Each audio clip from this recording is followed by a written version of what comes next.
Washington's charges about Iranian nuclear weapons may, for once, be accurate. In fact, it would be pretty astonishing if they weren't. And many analysts have pointed that out. As I mentioned, it was anticipated that the invasion of Iraq would increase not only terror, but also nuclear proliferation for obvious reasons. If you make it clear that you're going to attack anybody who's defenseless at will, potential victims are not going to say, you know, here's my throat, please cut it. They're going to find some way to respond, protect themselves, and those are the ways, two ways. Well, those predictions were confirmed, and the consequences with regard to Iran are understood. They were recently discussed by one of Israel's leading military historians, Martin von Crefeld, who wrote that after the invasion of Iraq, had the Iranians not tried to build nuclear weapons, they would be crazy. Washington, as pointed out, has gone out of its way to instruct Iran on the need for a powerful deterrent, not only by invading Iraq, but also by strengthening the offensive forces of its Israeli client. That's the regional superpower, which already has hundreds of nuclear weapons and has air and armored forces that are larger and more advanced than those of any NATO power outside the U.S. Israel's a small country, but as an offshoot of an effective offshore U.S. military base can achieve results like that. And in the last couple of years, Israel has been receiving the largest shipment in its history of advanced U.S. jet bombers, very publicly advertised as capable of bombing Iran, equipped with what are called special weaponry, unidentified, and deep penetration bombs. All of that's meant for the ears of Iranian intelligence.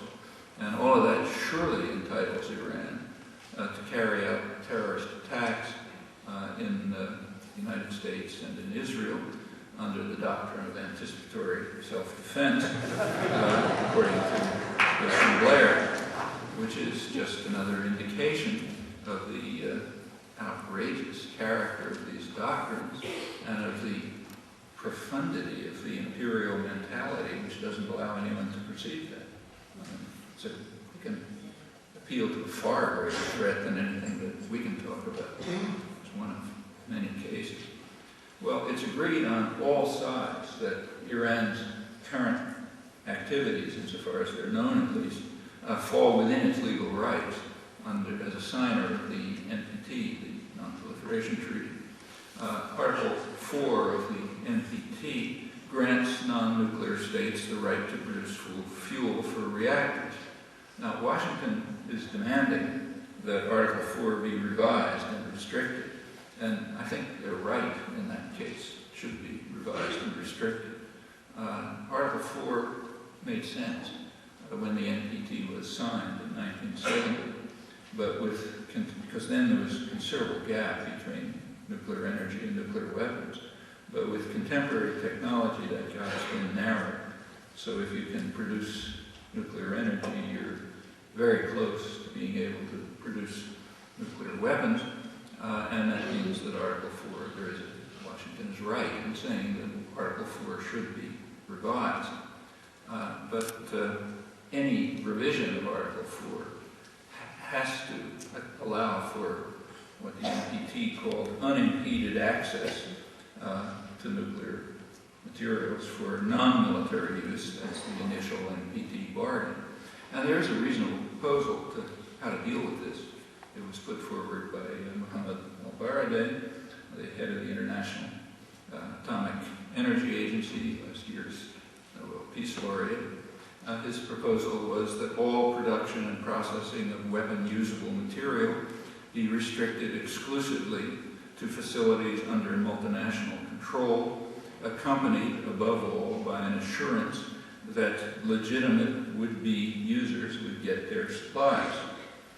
That would be a long step forward and resolve this crisis. And it would be the first step he proposed towards fully implementing the 1993 UN resolution calling for a fissile material cutoff treaty, that's usually just called fist ban, which would cap and make public all inventories of fissile material that are still available. So that carries a long way towards eliminating this huge threat to survival. Well, unfortunately, Alvarede's proposal was dead in the water.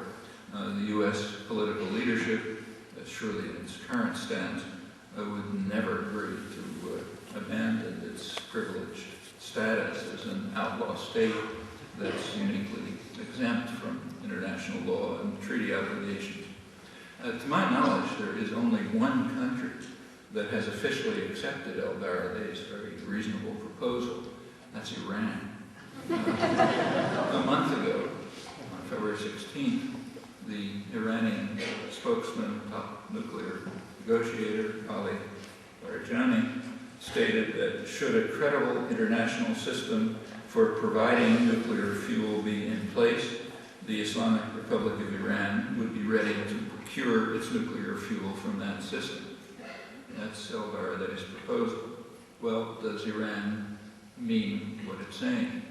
Actually, there's only one way to find out, but that path is barred as long as the facts are totally suppressed, as they are, including Washington's rejection of any such idea.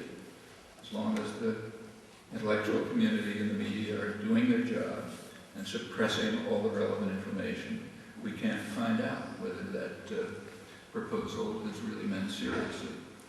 Notice it would, of course, end the crisis. Article 4 is one of two paired articles of the NPT. The other one is Article 6, which obliges the nuclear powers to make good faith efforts to eliminate nuclear weapons. That's a binding legal obligation. The World Court ruled on that a decade ago. None of the nuclear powers has lived up to that obligation, but the U.S. is alone in officially and explicitly rejecting it. Happened again at the last May. Last May was the regular 5-year review of the NPT. It was a total disaster.